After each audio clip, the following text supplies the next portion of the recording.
I'm going to let Diana introduce herself.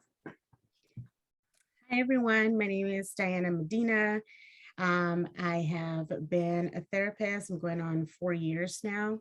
Um, I used to work with mainly children and their families, and I recently, maybe like the last year and a half, made that change to working with teenagers and adults to expand my knowledge a little bit. So I do work for Shifted Perspectives. Dr. D is my supervisor. Um, and I'm really looking forward to this conversation because I think it's not really talked about. And really, what does it mean to be okay, not to be okay? And really looking forward to some of the perspectives that everyone here has today. So welcome, everyone. Absolutely. So let's get started. Um, and again, we're curious to see where people are joining us from.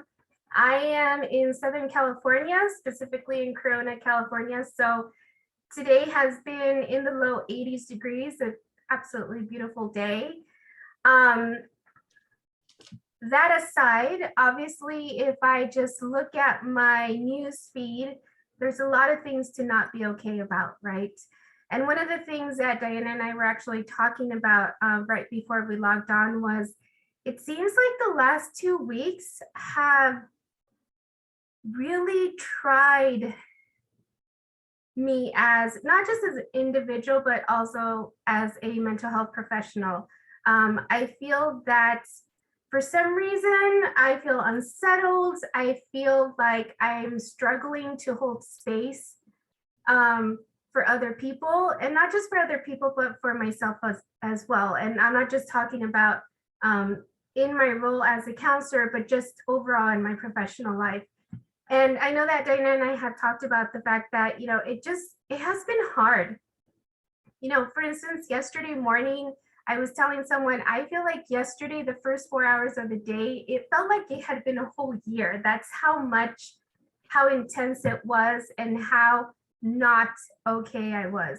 And it's interesting because I know that, and I don't know if there are any other mental health professionals that are joining us today, but we're actually supposed to be the people that are always supposed to be okay, right? Because if we're not okay, we're not able to help other people be okay. But I think that we need to start to normalize the conversation around the fact that we are human and we do hold space for a lot of other people. And sometimes we're just not okay. Agreed. I think that, yes, there's that mental health portion, and I completely agree with you on that perspective. But I think that in general, there's this idea that we just have to keep it together as people, as human beings. We have jobs, we have lives outside of work. Our jobs sometimes can be very stressful. We're trying to balance extracurricular activities for those who are parents, trying to balance parenthood for those, who have a significant other, trying to balance that relationship, trying to balance friendships, trying to balance, there are people that are going to school. It's having to balance everything that you have going on in your life. And somehow I feel like there's this unspoken pressure to just have it together because there is no other option, right? Even when we look at, just children, right? We reward children for good things, for good behaviors, for the positive things that they're doing. And then whenever there's something negative that happens, there's like reprimanding or scolding and whatnot. And then that starts to build a pattern of, you always just have to be correct. You always have to be able to handle it, and you always have to be able to balance it.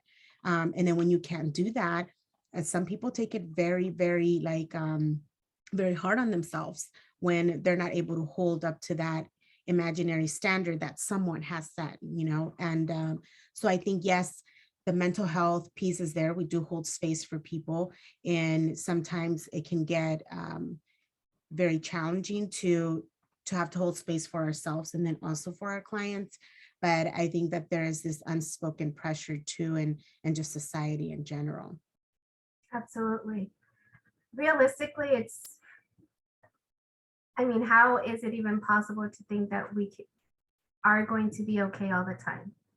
right? And it's interesting because I feel like when somebody says I'm okay, it's a very subjective response, because maybe um, you being okay for you doesn't mean the same thing for me, right? Maybe it means that in this very second or in this very moment, I am okay. But if you would have asked me that 5 minutes ago, I would not have been okay because I'm really not okay. And I think that we need to, again, normalize those conversations around the fact that it's okay for you to have an off day. It's okay for you not to be okay.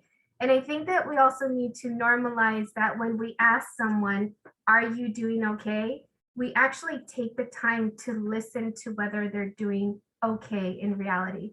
Because we're so used to, yeah, I'm okay, or yeah, I'm fine.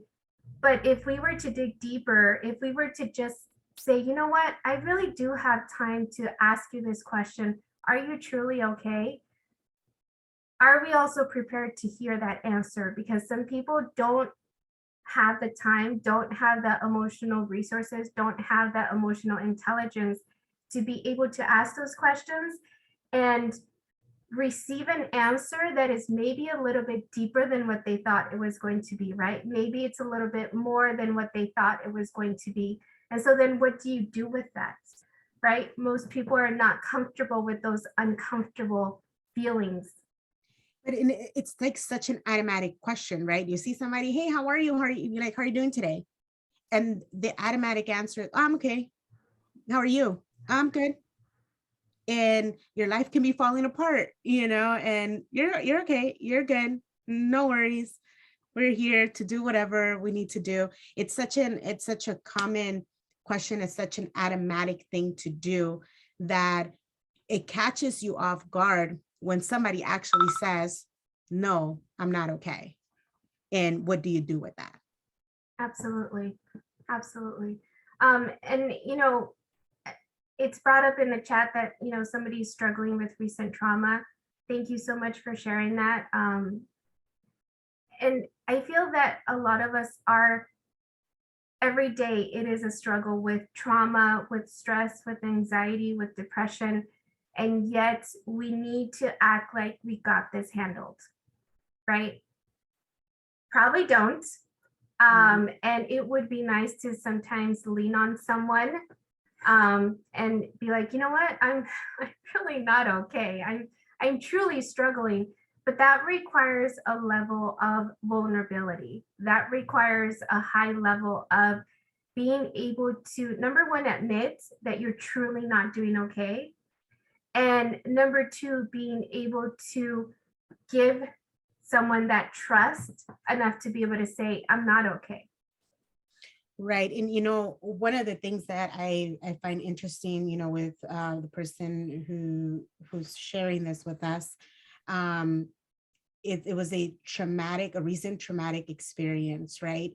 And I think that there's an assumption that the minute you start to talk about it, or the minute, you know, that experience kind of came and went, since everybody else is okay and they're moving forward, then you should be too.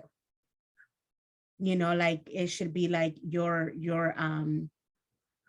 like you kind of should take on that as well, which is, I find that like interesting, that there's this automatic expectation that you should just be okay no matter what. And that's like, when you experience trauma, there is a long journey ahead for healing, for a long journey ahead for being okay with these like new emotions, or these emotions that were probably suppressed and then they're now coming back.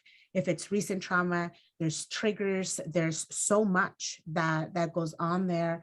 And it's so important to have a good support system so that it is understood that maybe today you're okay and maybe tomorrow you won't be, or right now you're okay, in the next 2 hours you won't be.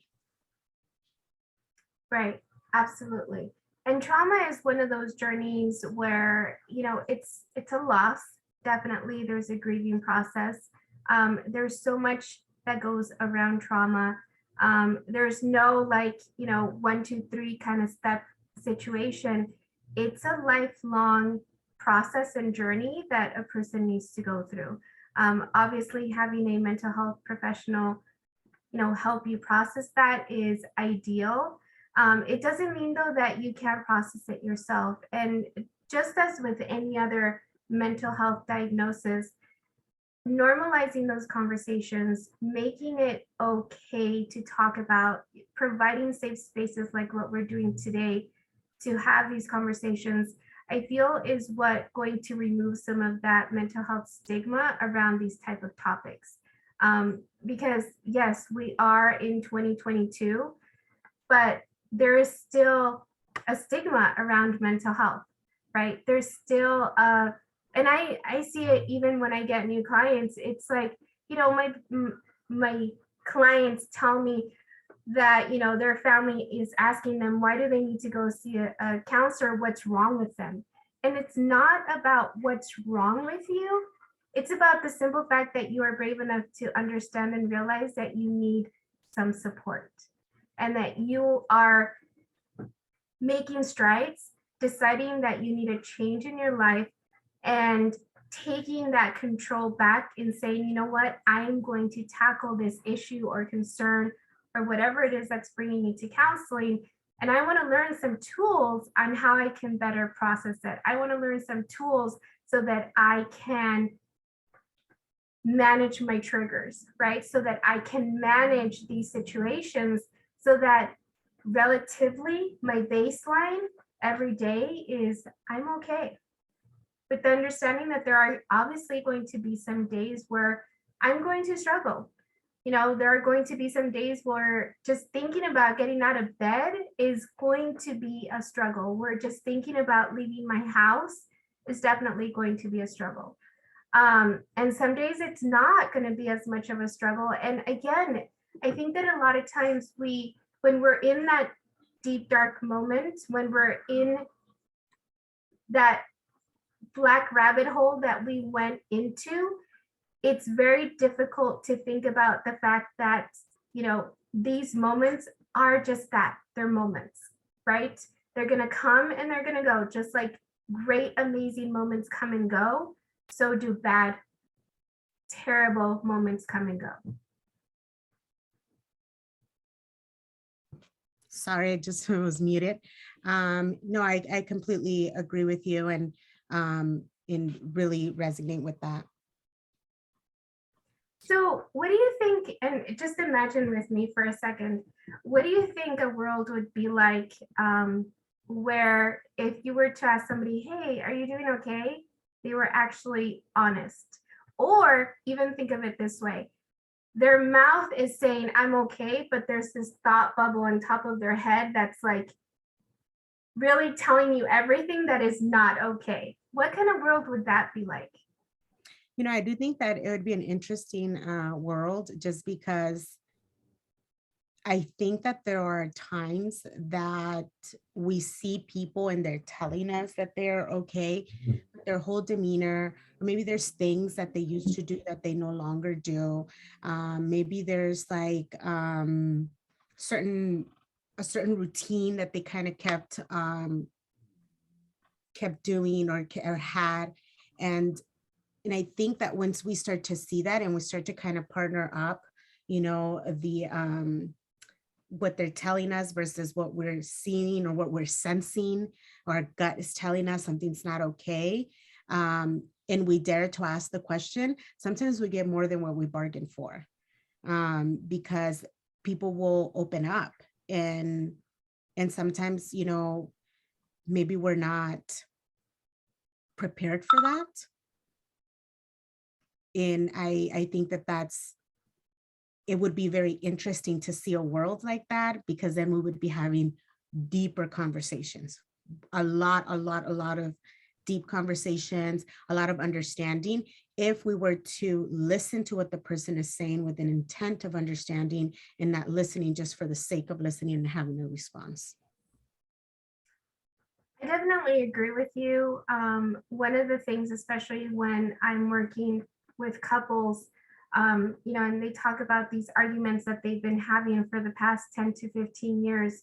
One of the things that I always recommend, and I try to do this, especially with my children, or even with family members, is approaching them with curiosity, approaching them like if this was the first time that we're having this conversation, right?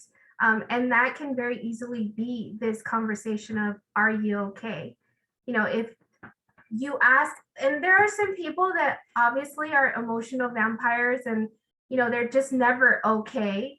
And sometimes we just don't have the emotional resources to have that conversation with that person. But in general, if we were to have these conversations with people that are constantly telling us that they're okay and really listening and approaching it with curiosity and maybe sometimes digging a little deeper. I know that as a mental health professional, it is part of my job to dig deeper when somebody says that they're okay. But even in having interactions, simple interactions like, you know, you're at the grocery store and your cashier and, you know, how are you doing? I'm okay. And sometimes I'm just like, are you really okay? And it's like, you know, they're taken aback, like, wait, you're really asking me if I'm really okay? Um, and it's not because I want to be nosy. It's because I really want to approach this with curiosity and really, again, take the time and the space to listen to you. Is it going to cost me more than 1 or 2 minutes? Probably not. I can give you 1 or 2 minutes. I'm going to be standing there waiting for you to ring up my purchases anyway. I mean, you can talk to me while we're doing this. But again, it's taking and approaching these conversations with curiosity, with, you know what, I really want to listen to what you have to say. And it's not with the intention to fix your world. It's not with the intention to give you advice or recommendations.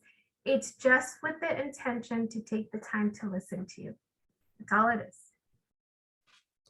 I agree. I completely agree. And I think a lot of the times, you know, if we go and talk about some of the things that like happen in therapy, a lot of people feel a little nervous at the very beginning when we're having like the very first sessions, and then they realize that that is their safe space to go and say these things that are, you know, very deep rooted, or to let the therapist know it's okay not to be okay. I'm sorry, to let them know that they're not okay, and it is our an opportunity for us to let them know it's okay, that today you're not okay, that today, you know, things just didn't go as planned. um, and I think it's such a safe space, right? And that may be a little bit harder to create for people who do not have the training, right, or do not have the skills that a therapist needs to have. Yet we have friendships, we have more intimate relationships, right? And in these friendships, we have more one-on-one. We know each other on a deeper level, and it'd be so interesting. And I want to throw a challenge out there, you know, to challenge everyone that's here today to actually say something back when you ask the question, how are you doing today? And you get the, I'm okay. Are you really? Are you really doing good today? And see what response they get, and see how many people actually say, yes, I'm actually okay. Or, you know what? No, I'm not. I'm not okay. You know, I think that's a great challenge. I will definitely take you up on that challenge to not just take that first response as the only response, but, you know, to take that 1 or 2 minute to dig a little deeper. But I think that especially still kind of straggling out of this pandemic and the trauma of lockdown and the trauma that, you know, COVID has really done a number on all of us. We've lost a lot of our social skills. We've lost a lot of those skills that we had to have conversations and really pay attention to what people are saying, right? It's very easy to pull up our phones, to be distracted by our iWatches, to be distracted by everything else except what the person is telling us. And I think that that also shuts down a lot of conversations or even opportunities for conversations. Because, like you were saying earlier, Diana, we live in a world where we are celebrated for constantly being busy. We are celebrated for constantly being distracted. We are celebrated for constantly being overworked, burnt out, just focused on me and what I need to do. And we're not celebrated for taking self-care time. We're not celebrated for saying, you know what? Yeah, I may work from home, but at 5 o'clock, I'm going to shut down my computer and I'm going to go have dinner with my kids or cook with my kids or just sit down and talk with my kids or with my loved ones. Those things are rarely celebrated because, again, we have to be constantly busy. And I know that I've brought this up in other webinars as well, other conversations as well. Just because we're super busy doesn't mean that we're super productive. Just because we're super busy doesn't mean that that busyness is giving us happiness, is giving us satisfaction, is fulfilling us, is giving us purpose. And I think that a lot of times, and again, in working with a lot of my clients, when we don't have purpose, we're not going to be okay. Because then it's about, why do I get up in the morning, right? Why am I doing this every day? Why do I put up with those not okay days and try to turn them around and make them okay? What is my purpose? What is my reason for doing that? Right. And I think sometimes we lose sight of that purpose or that reason because it's being busy is praised, right? You're looked at as being successful. Oh my gosh, you have so much going on. Like, that's so great. This, that, or the other. And then it doesn't give room for you to have a bad day or have a bad moment or need to take a break from things, because how dare you take a break? You're so busy, you have so much going on. You should be happy that you have all these things going for yourself. And that does like allow us to lose sight of what we're doing and why we're doing it, because then we end up taking on so much more than we bargained for, and we don't give space to our emotions and to our body to really feel tired, to really feel like, today I'm just not feeling it. Today is just not a good day. Absolutely. Well, and it was funny because the other day, and my son knows that I'm constantly busy and I'm obviously working on that, my 21-year-old. And the other day I was like, you know what? I've had a really terrible week. I just need 30 minutes. And so I was on my bed and I was reading, and he came into the room and he's like, what are you doing? I'm like, I'm busy. What do you need? And he's like, you're not busy, you're reading. And I'm like, but that's just it. I don't have to be constantly busy in the sense of busy. Just because I'm reading, my mind is busy.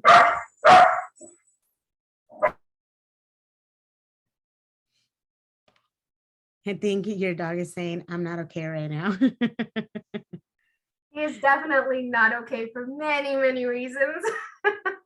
But again, I think that, taking those moments to kind of recalibrate by doing things that are going to help us be okay, because I could tell my body was telling me, my warning systems, both my physical and my mental warning systems, were like all over the place. And I could tell that I was not okay. I could tell that I was struggling. In fact, I believe I even told you, Diana, that I was struggling. Just some days are just, I struggle. I have all the tools. I know all the coping skills. I have the experience. I have the training, but I'm still human and I'm still going to struggle. And I'm still going to have days where, I'm not going to be okay. And one of the things that, I have started to do, especially with clients that I've been working with for a long time, is when they ask me, and there's few that do, and some, it's usually very rare, but there are some that will ask me, how are you doing?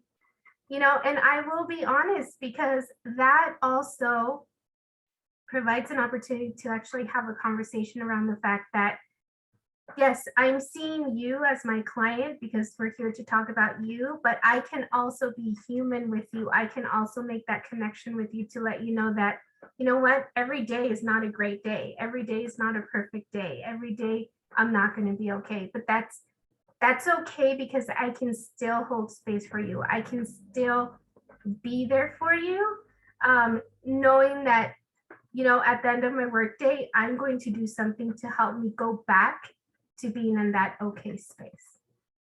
Right. In speaking of, you knowing all the coping skills and all the things to do, there's one question on the chat that says, how do we prepare for that? What tools can we use when someone opens up to you? What are some things that you would recommend, Dr. D, to our listeners today? That's something that they could do. Well, one of the things that I would definitely recommend is if you are going to take Diana's challenge to really um, dig a little deeper, maybe invest a little bit more in the person, um, is to number one, realize whether you have the emotional resources to listen to their answer. You have the time and the space to be able to hold space for them, right? Because we don't know what their response is going to be. We don't, I mean, and obviously it's not just about what they say. We're going to be looking at their body language. And with some people, it's very obvious when they're not doing okay, especially when they're loved ones and we know what their behaviors are usually like. Um, so number one, do you have the emotional resources to have this conversation? If you really don't, it doesn't mean that you shouldn't listen to them, because maybe they can say something that actually helps you. Maybe it can also, it could be an opportunity for you to connect and share with that person. But again, at the end of the day, it's about really listening to the person. It's about listening with curiosity. It's about listening with compassion.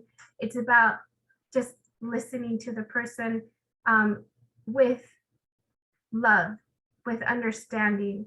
And so once we're able to do that, with again, knowing that you don't have to fix their life, knowing that you don't have to fix the problem, knowing that honestly 90% of what we do is just listen, right? Because it is not our job to tell somebody how to change their life. Our job is to support them through the process of change. And so what we can do is just listen. Just know that they're not in this by themselves. Just know that although I may not be going through exactly the same thing that you're going through, it doesn't mean that I can't give you compassion. It doesn't mean that I can't be here for you if you need me. Right. Another thing that I think would be very helpful is to come as you are, come as yourself, right? If this is a friend, if this is a family member, being honest, right? We're emotionally with what you can give. Um, you know, I think there's this idea, right, that therapists or counselors just always have the right thing to say. And it actually happened to me the other day. I was sitting with someone who had just met, and they were going through the early stages of grief. And this was outside of a therapeutic setting. And I didn't have the right words to say to her. I didn't have, you know, there was times that I just stayed quiet and I just listened, and I just held that silent space for this person, because there was nothing that I would say at that moment would have actually helped. Nothing that I would have said at that moment. So I told her, I said, look, I can say a lot right now, but the reality is that nothing I say right now is going to make it okay, or it's going to take your pain or your grief away. So how about I just hold this space for you? I don't have the right words. And I think that was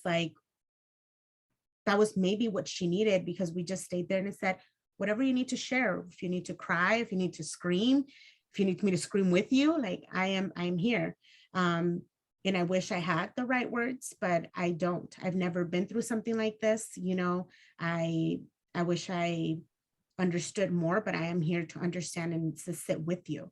So being genuine, right, of what you are able to do, and being very open and honest with yourself of what you are able to do with people who are coming to you and telling you these things, it's important, because then you don't want to take that with you and not know what to do with it. or take on this responsibility, right? Oh my gosh, they gave me this. I'm supposed to do something with it. And sometimes all people need is just someone to be there with them through their process of whatever it is that they're going on. You know, a lot of the times they're not looking for someone to fix it, for someone to figure it out, for someone to come with solutions. And I think it naturally, as people, we want to fix the problem. We want to fix whatever's wrong and then move on. And sometimes we can't do that. Well, So I think, sometimes it's also not our problem to fix. right. And Robin, we're going to let you speak in a little bit. But I think that sometimes we need to step aside or just come to the realization that this is not my problem to fix, but it doesn't necessarily mean that I'm not here to support you. Right. Right. So I think being honest about what you can do emotionally is very important, and also understanding where you are at emotionally. I think sometimes when we are experiencing things in our lives, we may assume that maybe not assume, but we may feel like other people are on the same journey as we are, and sometimes that's not the case. That's just our own stuff, you know, going seeping through what other people are going through. You know, and I think it's very important to be aware of where you are at, to see, can you really go there and ask that question and be supportive and do all of those things for people that are not okay. Absolutely. Robin, if you want to go ahead and unmute yourself. Hi, thank you for answering that question that I posted. My feeling is that the state of the world is in such a scary place right now. I think we all need to be listening to each other. Mm-hmm. There's a lot of broken spirits out there, and we're seeing the results of that. And there's a lot of people who haven't been listening to, and as horrific as these things are, they are a cry for help.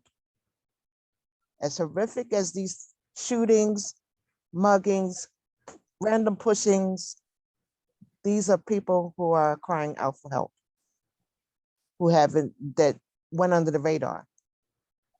I'm remembering, I'll say about 40 years ago, I was working for the Juilliard School. And every Monday we would come in from the weekend, co-workers, the boss, sit in the office and, oh, what did you do this weekend? Oh, I did this. What did you do this weekend? I did that. So I just needed to say what I was feeling.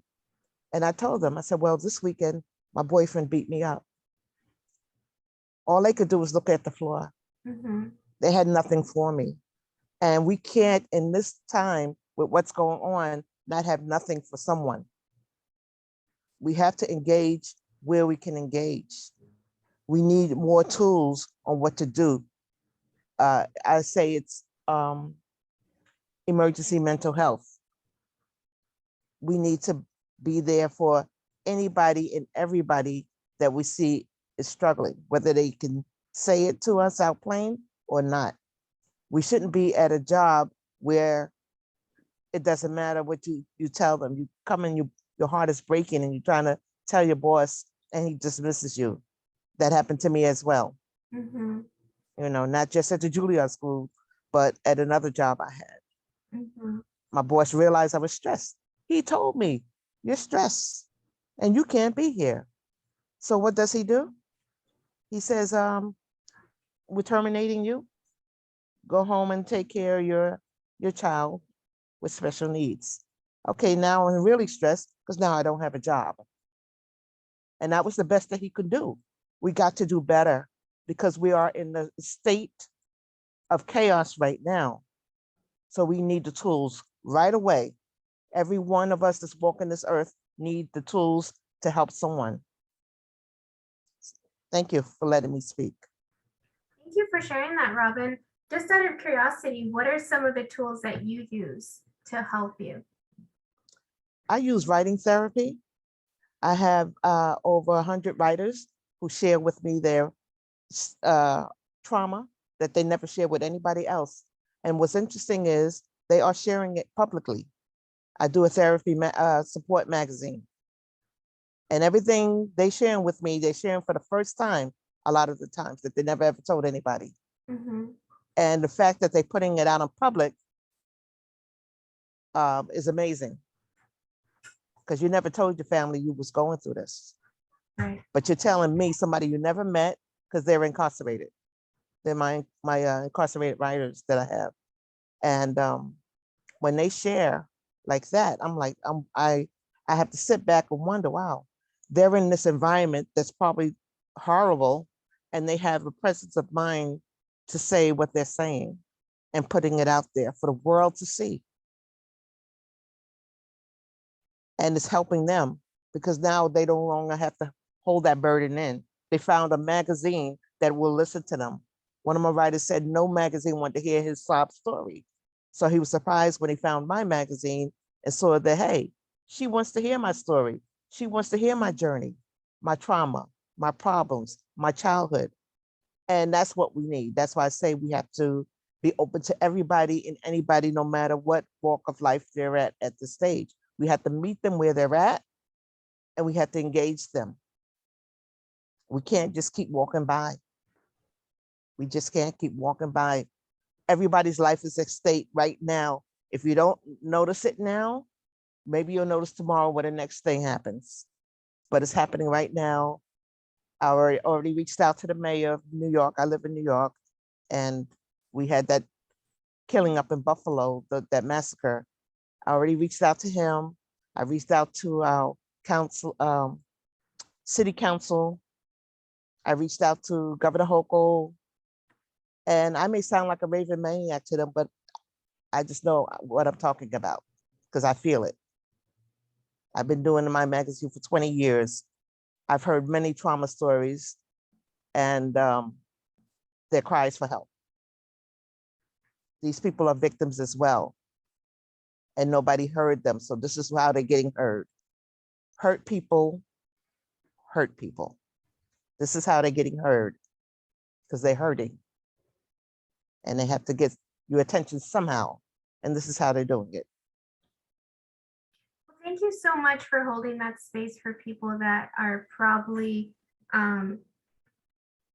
definitely needing what you're providing. So thank you for providing that.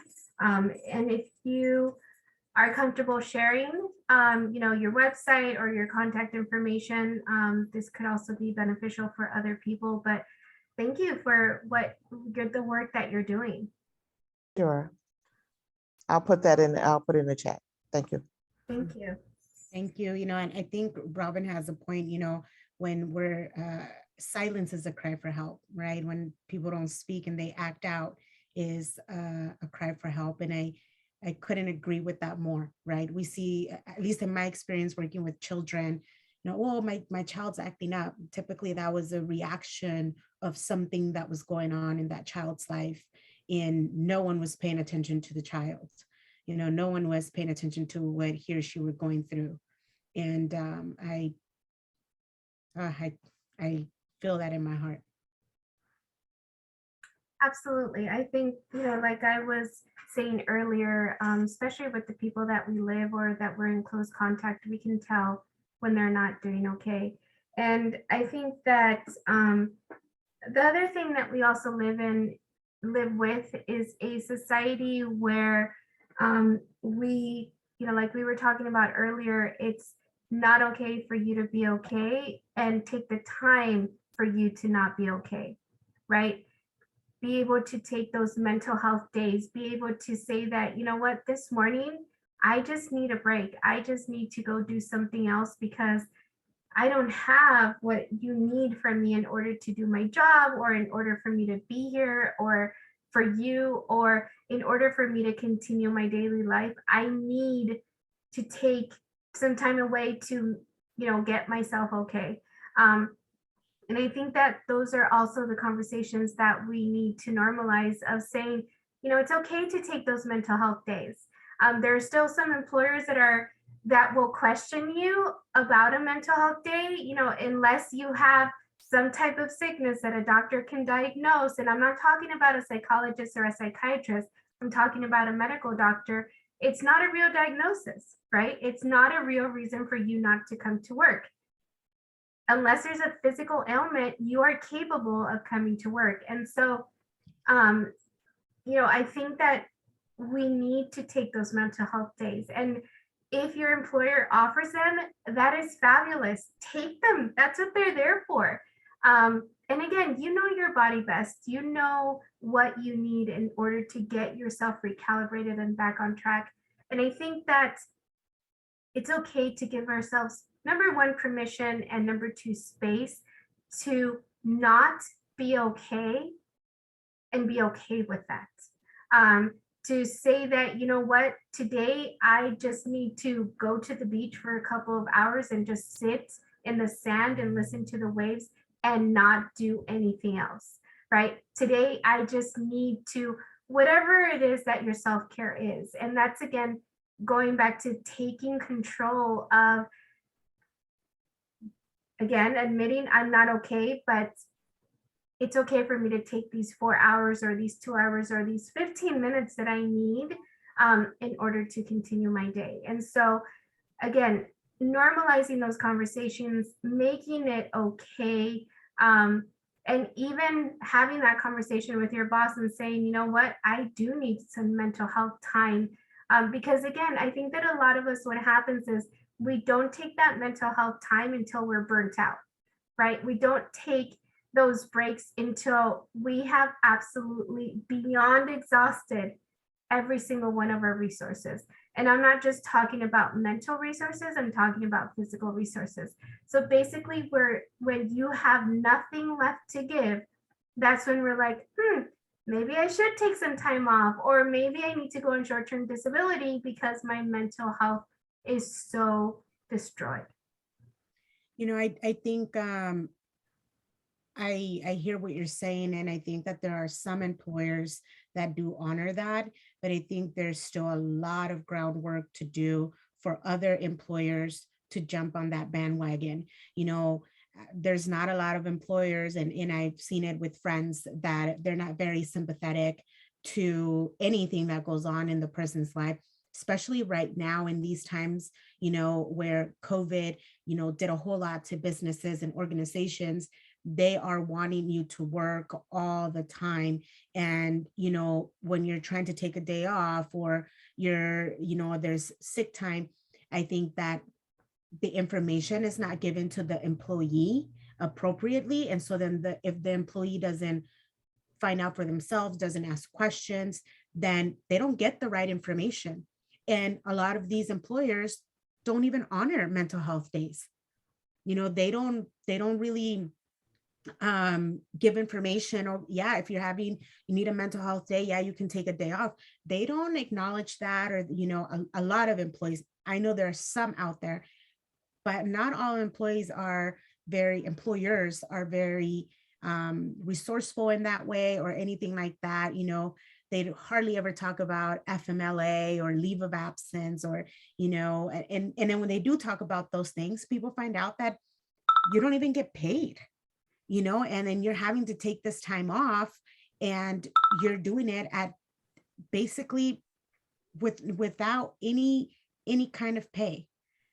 And so I think we're also in a place now where there are so many jobs out there, that yes, you could go and possibly find a job that is more likely to fulfill those needs, but it is still a challenge, and we still have a long way to go to make sure that employers start to recognize that mental health days are important. When the employers start to focus on the employee and what's best for the employee is going to be more loyal. They're going to, stay at the company. They're more likely to produce more, and they're more likely to be there, to stay there no matter what. But when the employer is not looking for the well-being of their employees, chances are the employees are not going to be happy, and then they are going to end up leaving. But I do believe that there's still a lot of work to be done there, in a lot of ways for mental health. And I think that honestly, it needs to start even before we, as individuals, we get into the workforce. I think that, it needs to start from the fact from when we are in elementary school, I know that in the recent years, there has been a big push to provide more mental health resources and education in our elementary schools.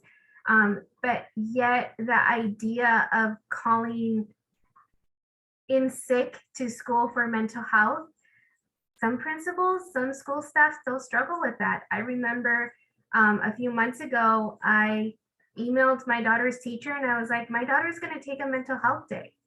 And she was like baffled, like, what do you mean a mental health day? And I was like, yeah, she needs a mental health day. She needs a day off from school and not to worry about it. And her response was, well, she'll have to make up the schoolwork tomorrow then. And to me, that was very much of, I understand my daughter needs to make up work. I get that. My daughter's grades are pretty good. I mean, she's in the honor roll, so her missing one day of school is not going to kill her academic career. But to me, I feel like the response from the teacher could have been a little more empathetic, and a little bit more understanding, right? Yeah, I totally get it. I hope that she's doing okay. Let me know, tomorrow or in the coming days if she needs any help to make up her work. That would have been a more sympathetic response as opposed to, well, she's missing a day, so she's going to have to make it up. And so again, having those conversations, because I even had a conversation with my daughter because that morning I noticed that she was struggling. And so I asked her, baby, do you need a day off to just do, because she loves to sketch. I'm like, do you just need a day away from school and away from that responsibility to just take care of you? And she was like, yeah, Mom, I do. And so that's when I made the decision as her parent to say, hey, you need a mental health day, so let's take the day off. And it was interesting because she missed that day. She came back the next day. She was able to not just do her schoolwork for that day, but the schoolwork that she had made up. And her whole demeanor changed. Her whole approach to school changed because she was given permission to have that break, right? And I think that a lot of times as parents, we miss those opportunities to have those conversations with our kids, to give them permission to say, hey, you know what? If today you're struggling, obviously if it becomes a habit, it's not healthy, but sometimes kids need to hear it from parents, from adults, from caregivers, that it's okay to take a day off to just take care of you. Right. And I think more people are becoming informed, right, of what that truly means.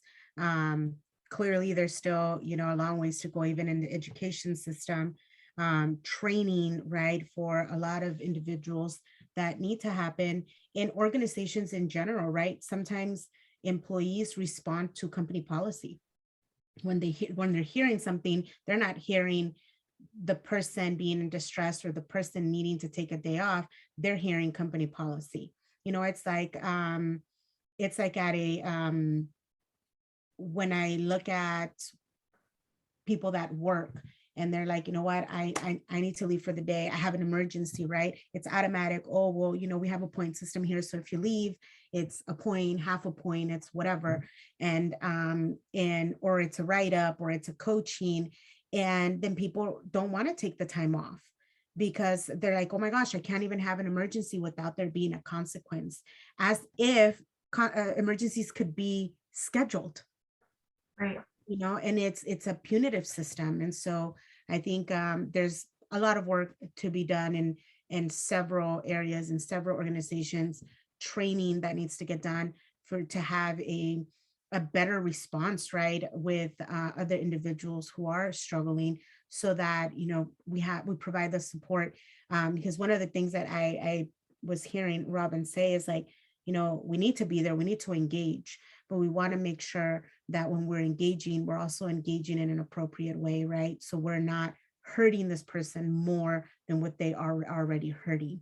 We want to make sure that we're doing it the right way. And we still have a long ways to go to provide that training and that information to individuals out there who could be of great support, as long as they have the right tools.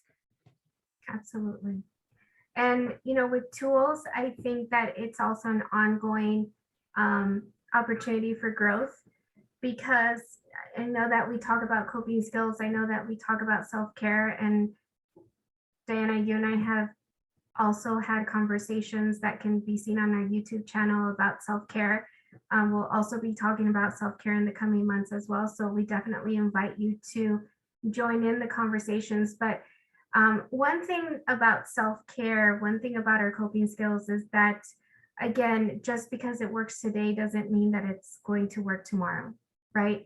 And that definitely can be an opportunity for us to get out of our comfort zone, to get out of the box, the coping skill box that we have created and nurtured and fed, in order to help it grow, in order to help it become more. Because it's okay for you to outgrow your coping skills. It's okay for you to outgrow the self-care practices that maybe you've been doing for the past few years and now are no longer working. One of the things that the pandemic has definitely taught us is, if you're the kind of person that, your coping skill was being social, you really struggled during the pandemic when everything was on lockdown. And even now, you may struggle to still have that be your self-care activity, because your whole perspective on being social and having those interactions with people has probably changed, and you're a lot more cautious. And so again, it's finding what is going to work for me today, what is going to work for me in this moment, what is going to help me process, go through, just breathe through this issue that I'm battling with. And it could, again, be something that maybe you had been curious about trying. Maybe you heard from somebody else that, it works for them. Or maybe it's just something that you had never thought about, that maybe you heard on a conversation like ours, and you're like, you know what? Why not? You never know. Maybe you find a new activity that you've never heard about, and now it becomes your coping skill. So I would definitely challenge you to continue to grow your self-care practice. One of the ways that we can feed our okay is by engaging in self-care on a regular basis. And again, I would definitely encourage you to listen to our self-care series, but it doesn't have to be costly. It doesn't have to be expensive. It doesn't have to be extensive. It could just be something as quick as a 2-minute breathing exercise. So again, it's what works for you.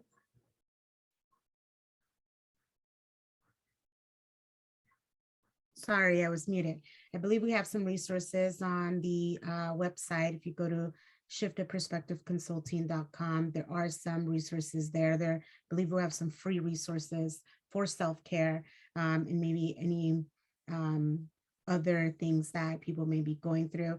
I believe there's also some good readings there and whatnot, to be able to surf through, and our services are also available. I think that, I see a therapist because, a therapist needs a therapist. Yeah, I need somebody to hold that space for me, right?